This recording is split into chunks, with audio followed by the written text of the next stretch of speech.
28년 동안 저는 집안의 가정부처럼 살아왔습니다. 가족 모임 날 시댁 식구들 앞에서 남편이 제게 소리쳤습니다. 우리 집안 망신은 바로 저 여자다. 58이 되어서야 저는 깨달았습니다. 더 이상 누구의 희생양도 되지 않겠다고. 그리고 그날 이후 제 진짜 복수가 시작됐습니다. 오늘의 이야기는 단순한 막장이 아닙니다. 평생 참고 살아온 제가 어떻게 자신의 존엄을 되찾고 가족 앞에서 모욕하던 남편을 무너뜨렸는지 그 처절한 진실과 통쾌한 반전을 함께 확인해 보시기 바랍니다. 정희는 새벽 5시면 어김없이 눈을 떴습니다. 결혼 후 하루도 빠짐없이 반복해온 일상이었죠. 남편 만호가 아직 잠들어 있는 사이 정희는 조용히 부엌으로 향해 아침 준비를 시작했습니다. 된장찌개 끓이는 냄새가 집안을 가득 채우자 만호가 잠에서 깨어났습니다. 여보, 아침 됐어요. 정희가 다정하게 말했지만 만호는 대답 대신 씁쓸한 표정으로 세수를 하러 갔습니다. 요즘 들어 남편의 말수가 부쩍 줄었다는 걸 정희도 느끼고 있었어요. 하지만 그저 회사 일이 힘들어서 그런 거라고 생각했습니다. 밥 많이 드세요. 오늘 중요한 회의 있다고 했잖아요. 정희가 따뜻하게 말하자 만호는 그제야 고개를 끄덕였습니다. 응, 알겠어. 그런데 이번 주말에 우리 집에 식구들 다 모인대.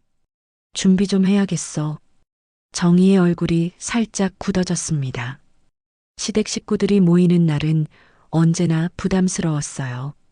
특히 시누이들은 정희를 곱지 않은 시선으로 바라보곤 했거든요. 대학을 나오지 못한 것, 시장에서 반찬 가게를 하는 것, 모든 게 그들 눈에는 격에 맞지 않아 보였습니다. 네, 잘 준비할게요. 정희는 억지로 웃음을 지어 보였습니다. 만호가 출근하고 난 후 정희는 시장으로 향했어요. 반찬 가게는 정희에게 있어 유일한 안식처 같은 곳이었습니다. 손님들과 웃으며 이야기할 때만큼은 마음이 편해졌거든요. 사장님, 오늘도 일찍 나오셨네요? 옆 가게 아주머니가 반갑게 인사했습니다. 네, 김치 담을 배추 손질하려고요. 정희는 자연스럽게 대답하며 가게 문을 열었습니다. 이곳에서만큼은 정희도 당당한 사장이었어요. 손님들이 정희의 손맛을 인정해주고 웃으며 이야기를 나눠줄 때 정희는 자신이 누군가에게 필요한 사람이라는 걸 느꼈습니다. 하지만 집으로 돌아가는 길에는 다시 무거운 마음이 들었어요. 시댁 식구들 앞에서는 언제나 위축될 수밖에 없었거든요. 당일 정희는 새벽부터 분주했습니다. 전 부치고 나물 무치고 갈비찜까지 정성스럽게 준비했어요. 시댁 식구들이 흠잡을 데 없도록 완벽하게 차려야 한다는 부담감이 어깨를 짓눌렀습니다. 식구들 도착하기 전에 테이블 좀 더 넓게 펼쳐놔. 만호가 명령조로 말했습니다. 정희는 묵묵히 고개를 끄덕이며 상을 다시 차렸어요. 오후 2시쯤 시누이들이 하나둘 도착하기 시작했습니다. 어머, 오랜만이에요.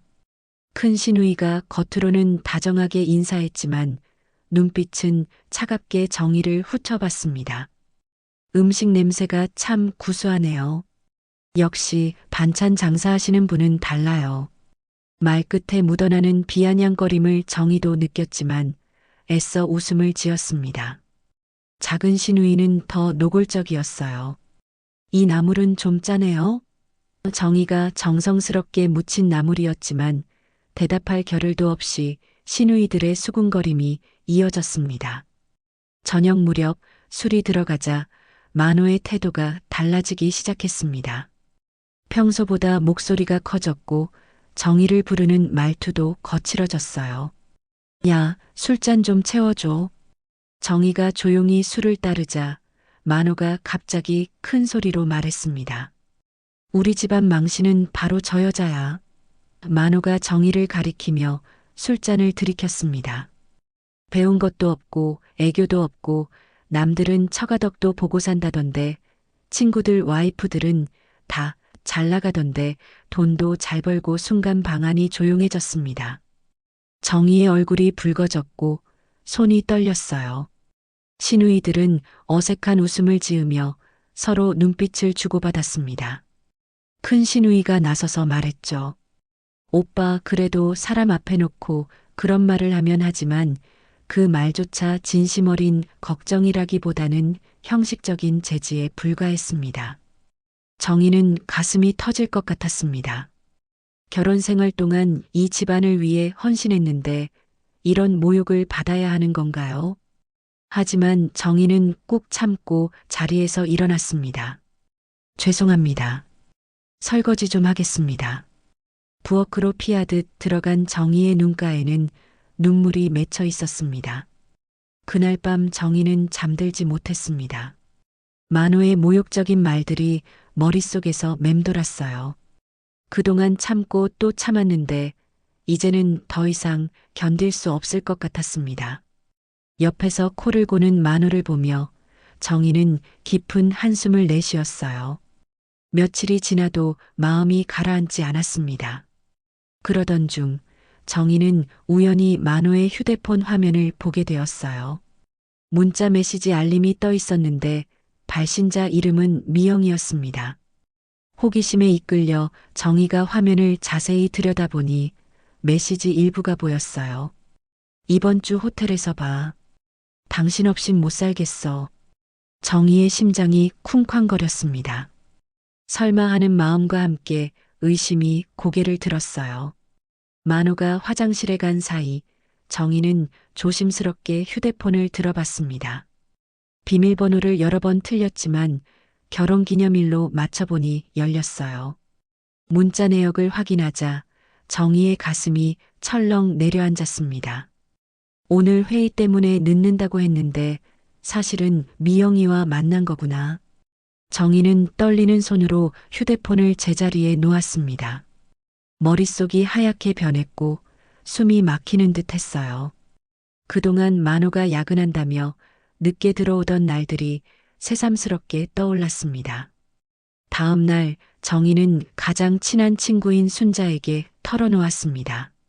순자야, 나 어떻게 해야 할까? 순자는 정희의 이야기를 들으며 분개했어요. 정희야, 이런 걸 그냥 넘어가면 안 돼. 확실한 증거를 잡아야 해. 하지만 어떻게? 정희가 망설이자 순자가 단호하게 말했습니다. 내가 도와줄게. 요즘은 사람들 다 그런 일로 고생하니까 방법이 있어. 순자는 며칠 후 정희에게 연락했습니다. 정희야, 만호 씨 다니는 호텔 앞에서 같이 가서 기다려보자. 그날 저녁 정희와 순자는 만호가 자주 간다는 호텔 근처에서 기다렸습니다. 오후 7시쯤 만호가 나타났어요. 그리고 곧이어 젊은 여자가 다가와 만호의 팔짱을 끼며 호텔로 들어갔습니다. 순자가 재빨리 휴대폰으로 그 장면을 촬영했어요. 이제 증거는 확실해졌어. 순자가 정희의 어깨를 토닥이며 말했습니다. 정희는 눈물이 흘렀지만 동시에 마음 한편으로는 후련함도 느꼈어요. 이제 더 이상 혼자 고민하지 않아도 되겠다는 생각이 들었습니다. 정희는 불륜 증거 사진을 손에 쥐고도 며칠 동안 고민에 빠졌습니다. 사진 속 만호와 낯선 여자의 모습이 선명했지만 정작 이것을 어떻게 써야 할지 막막했어요. 아이들 생각하면 이걸 공개해야 하나. 하지만 이대로 모욕당하며 살 수는 없어. 정희는 밤마다 뒤척이며 갈등했습니다. 한편 만호의 태도는 오히려 더 거만해졌습니다. 가족 모임 이후로 정희를 대하는 말투가 더욱 무례해졌어요. 야, 밥이 왜 이렇게 딱딱해? 밥 하나 제대로 못하냐? 예전 같으면 조용히 넘어갔을 정희였지만 이번에는 달랐습니다. 가슴속에서 뜨거운 분노가 치밀어 올랐어요. 여보, 그렇게 말씀하시면 상처받아요. 정희가 조심스럽게 말하자 만호가 비웃듯 말했습니다. 상처? 네가 상처받을 만한 그릇이나 돼? 정희의 얼굴이 하얗게 변했습니다. 결혼 생활 중 이렇게 노골적으로 무시당한 적은 처음이었어요. 더 견디기 힘든 건 시누이들 앞에서였습니다. 일주일 후 큰 시누이 생일상에서 만호는 또다시 정의를 깎아내렸어요. 우리 와이프는 배운 게 없어서 말이 안 통해. 그래도 반찬이나 잘 만드니까 그걸로 만족해야지. 시누이들이 킥킥거리며 웃었고 정희는 수저를 꽉 쥔 채 참았습니다. 참 고생이 많으세요. 작은 시누이가 겉으로는 동정하는 척하며 말했습니다. 시장에서 장사하랴, 집안일 하랴. 그래도 오빠가 착하니까 다행이에요. 그 말을 들은 정희는 속으로 쓴웃음을 지었어요. 착하다고요? 지금 다른 여자와 바람 피우고 있는 남자가요? 집으로 돌아온 정희는 거실 소파에 주저앉았습니다. 가방 속에 든 사진을 꺼내보며 마음속으로 중얼거렸어요. 언제까지 이렇게 살아야 하지? 나도 인간인데 왜 이렇게 무시당하며 살아야 해? 눈물이 뚝뚝 떨어졌습니다. 그때 만호가 현관문을 열고 들어왔어요. 야, 정희야. 내일 회사 사람들이랑 회식이 있어서 늦을 거야. 정희는 만호를 똑바로 쳐다봤습니다. 회식이라고 하지만 사실은 그 여자와 만날 거라는 걸 알고 있었어요. 알겠어요. 정희가 담담하게 대답했습니다. 만호가 이상하다는 듯 정희를 한번 쳐다봤지만 곧 무관심하게 안방으로 들어갔어요.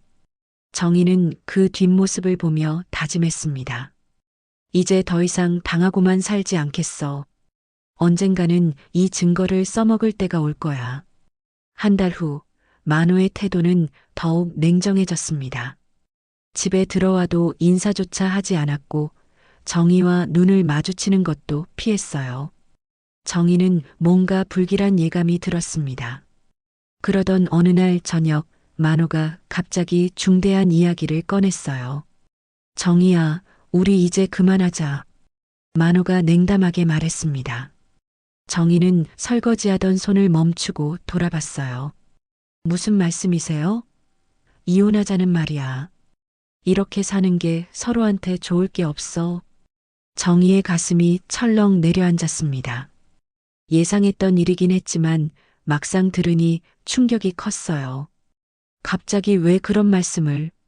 갑자기가 아니야. 오랫동안 생각해왔어.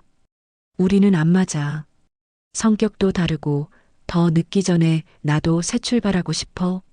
만호는 서재로 들어가더니 서류 뭉치를 가져왔습니다. 이혼 동의서야.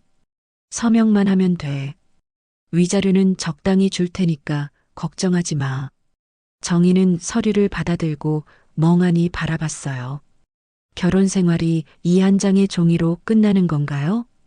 그 순간 정희는 깨달았습니다. 만호가 자신을 완전히 지워버리려 한다는 것을요. 마치 그동안 함께한 세월이 아무것도 아닌 것처럼 정희의 존재 자체를 부정하려는 듯 했어요. 제가 그동안 이 집안을 위해 희생하고 산 건 뭔가요?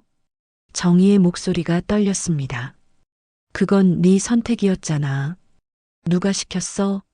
만호의 차갑고 무정한 대답에 정희는 말문이 막혔습니다. 시장에서 반찬 가게를 하며 생활비를 대고 시댁 어른들 챙기고 집안일 도맡아 하던 모든 세월이 무의미하다는 말인가요? 나는 그냥 집안의 하녀였던 건가요? 정희가 자신도 모르게 중얼거렸습니다. 만호는 대답하지 않고 안방으로 들어가 버렸어요. 정희는 혼자 거실에 남아 이혼 동의서를 바라봤습니다. 글자들이 흐릿해 보였어요. 그날 밤 정희는 잠들 수 없었습니다. 평생을 희생하며 살아온 세월이 허무하게 느껴졌어요. 모든 게 무너져 내리는 듯한 절망이 밀려왔습니다. 하지만 동시에 마음 한편에서는 다른 감정도 꿈틀거렸어요. 분노였습니다. 이렇게 무시당하며 끝날 수는 없다는 생각이 들었어요. 그날 밤 정희는 화장대 앞에 앉아 거울 속 자신을 바라봤습니다. 58회 동안 살아온 세월의 흔적이 얼굴에 고스란히 새겨져 있었어요. 주름진 눈과 거칠어진 손, 그리고 지쳐 보이는 표정까지. 내가 언제부터 이렇게 초라해진 거지? 정희는 눈물을 훔치며 스스로에게 물었습니다. 나는 정말 아무것도 아닌 사람일까? 만호 말처럼 그냥 배운 것도 없고 가치 없는 사람일까? 하지만 곰곰 생각해 보니 그게 아니었어요. 시장에서 반찬 가게를 운영하며 손님들에게 인정받았고 정성스럽게 만든 음식으로 많은 사람들을 기쁘게 해줬잖아요. 아니야. 나도 나름의 가치가 있는 사람이야. 정희가 거울 속 자신에게 말했습니다. 더는 누구의 그림자로 살지 않겠어. 나도 나답게 살 권리가 있어. 목소리에 점점 힘이 실렸어요. 정희는 서랍에서 그동안 숨겨두었던 사진을 꺼냈습니다. 만호가 다른 여자와 호텔로 들어가는 장면이 선명하게 담겨 있었어요. 만호가 나를 무너뜨리려고 한다면 이제는 내가 준비한 걸로 맞서겠어. 정희의 눈빛이 달라졌습니다. 다음 날 아침 정희는 평소와 다르게 단정하게 옷을 입고 화장도 했습니다. 거울을 보니 한결 당당해 보였어요. 만호가 놀라며 물었습니다. 어디 나가? 시장에 가야죠. 손님들이 기다리고 있어요. 정희의 대답은 담담했지만 목소리에는 이전과 다른 무언가가 있었습니다. 시장에서 순자가 정희를 보더니 깜짝 놀랐어요. 정희야, 표정이 많이 달라졌네? 무슨 일 있었어? 응, 마음을 정했어. 더 이상 당하고만 살지 않기로 했어. 정희가 단호하게 말했습니다. 그래, 그게 맞아. 내가 왜 그런 대접을 받아야 해? 순자가 정희의 손을 꼭 잡았어요. 필요하면 언제든지 말해. 내가 도와줄게. 정희는 고마운 마음에 순자의 손을 꽉 쥐었습니다. 그날 저녁 만호가 또다시 이혼 이야기를 꺼냈어요. 생각해봤어? 서류에 서명하기만 하면 돼. 하지만 이번엔 정희가 달랐습니다. 아직 생각 중이에요. 조금 더 시간이 필요해요. 정희의 차분한 대답에 만호가 당황한 기색을 보였어요. 뭘 더 생각해? 이미 끝난 사이잖아. 끝났는지 안 끝났는지는 제가 판단할 일이에요. 정희가 처음으로 만호에게 맞서는 말을 했습니다. 만호는 황당하다는 표정을 지었지만 더 이상 강요하지는 못했어요. 정희는 마음속으로 다짐했습니다. 이제 내 인생의 주도권은 내가 쥐겠어. 더 이상 희생양이 되지 않겠어. 일주일 후 다시 한번 가족들이 모였습니다. 정희는 이번에도 성심껏 음식을 준비했지만 마음가짐은 완전히 달랐어요. 가방 속에는 그 사진이 들어 있었고 정희는 언제든지 꺼낼 준비가 되어 있었습니다. 오늘 음식이 특히 맛있네요. 큰 시누이가 겉으로는 칭찬했지만 여전히 시선에는 무시하는 기색이 역력했어요. 그래도 장사하시는 분이라 손맛은 확실해요. 작은 시누이의 말에는 여전히 빈정거림이 섞여 있었습니다. 만호는 술이 들어가자 또다시 정희를 향해 독서를 퍼붓기 시작했어요. 야, 정희야. 김치 좀 더 가져와. 반말과 함께 던지는 시선이 예전보다 더 차갑고 모멸적이었습니다. 이 여자는 정말 답답해. 눈치도 없고. 정희는 조용히 자리에서 일어났습니다. 가방을 들고 천천히 만호 앞으로 걸어갔어요. 여보, 그렇게 말씀하시기 전에 보실 게 있어요. 정희의 침착한 목소리에 방 안이 조용해졌습니다. 뭘 보여준다는 거야? 만호가 짜증스럽게 물었어요. 정희는 가방에서 사진을 꺼내 테이블 위에 조용히 올렸습니다. 여러분이 자랑스러워 하시는 이 남자, 과연 어떤 삶을 살고 있는지 똑똑히 보세요. 사진 속에는 만호가 젊은 여자와 친밀하게 호텔로 들어가는 모습이 선명하게 담겨 있었습니다. 순간 방 안에 정적이 흘렀어요. 시누이들의 얼굴이 굳어졌고 만호는 얼굴이 새하얗게 변했습니다. 이게 뭐야? 만호가 떨리는 목소리로 물었습니다. 보시면 아시잖아요. 회식한다고, 야근한다고 거짓말하면서 다른 여자와 만나신 증거예요. 정희의 목소리는 놀라울 만큼 차분했어요. 큰 시누이가 사진을 자세히 들여다보더니 큰 한숨을 내쉬었습니다. 오빠, 이게 정말이에요? 작은 시누이도 충격받은 표정으로 만호를 쳐다봤어요. 그렇게 무시하더니 정작 본인은 이런 일을 하고 있었군요. 만호는 변명할 말을 찾지 못하고 고개를 떨궜습니다.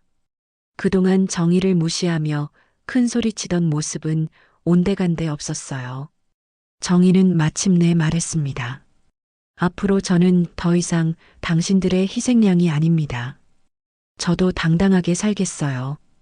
그날 이후 집안 분위기는 완전히 바뀌었습니다. 시누이들은 정희에게 사과했고 만호는 며칠 동안 말도 제대로 못했어요. 무엇보다 정희 자신이 달라졌습니다. 더 이상 움츠러들지 않았고 당당하게 자신의 의견을 말했어요. 만호 씨, 이혼 동의서는 제가 검토해보고 결정하겠어요. 정희가 차분하게 말했습니다.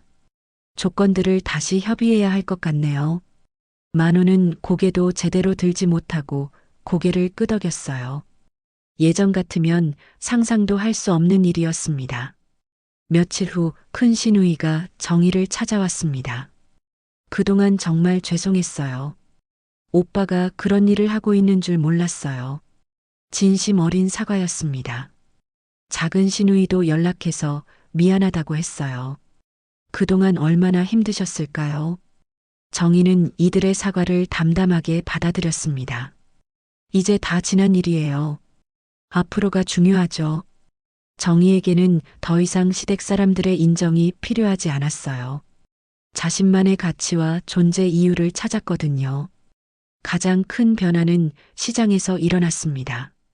정희는 반찬 가게에 더욱 열정적으로 매달렸어요. 사장님, 요즘 더 밝아지신 것 같아요. 단골 손님이 웃으며 말했습니다. 네, 제 인생을 되찾았거든요. 정희가 환하게 웃으며 대답했어요. 순자는 정희의 변화를 보며 대견해했습니다.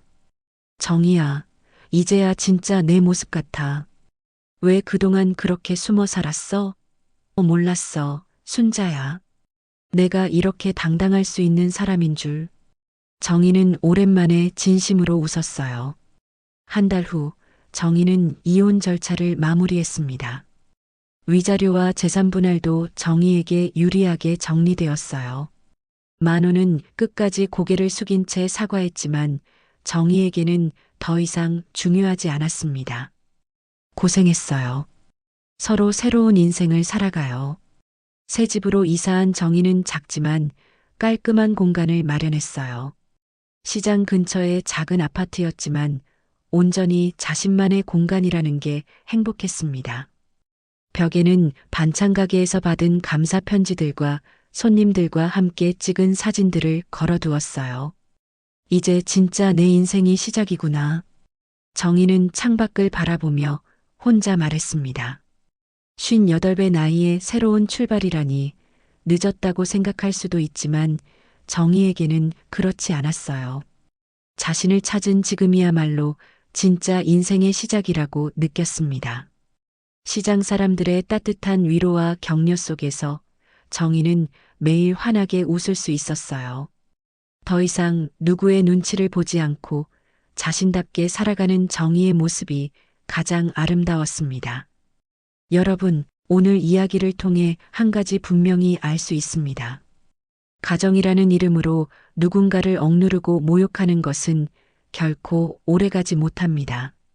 작은 거짓과 배신은 결국 드러나고 정직과 용기는 끝내 빛을 발합니다.